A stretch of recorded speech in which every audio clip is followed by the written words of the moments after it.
Le cercueil du prince Philippe, couvert de son étendard personnel et de son épée, regagne cette Land Rover verte. Un véhicule qu'il a lui-même contribué à concevoir. Symbole du passé de cet homme qui a servi dans l'armée britannique et combattu dans la marine pendant la Seconde Guerre mondiale.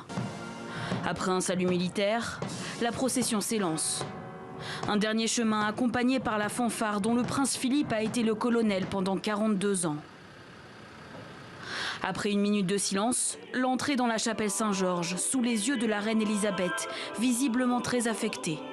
Elle perd, selon ses propres mots, sa force et son soutien, son époux depuis 73 ans. Pandémie oblige, seules 30 personnes assistent à la cérémonie religieuse, toutes éloignées les unes des autres. Avec gratitude, nous nous souvenons des nombreuses façons dont sa longue vie a été une bénédiction pour nous. Nous avons été inspirés par sa loyauté envers notre reine. En deuil national depuis son décès le 9 avril, le royaume, tenu à l'écart pour raisons sanitaires, a suivi les funérailles avec émotion. Je pense que beaucoup de gens ont l'impression de le connaître parce qu'il était souvent là. Alors oui, je suis triste.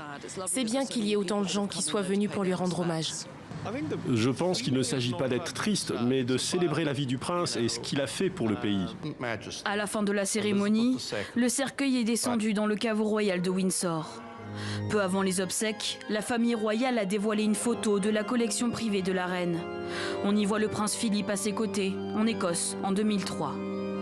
Des funérailles résolument particulières pour les Windsor, pour la première fois réunis après les crises récentes qui ont secoué le royaume.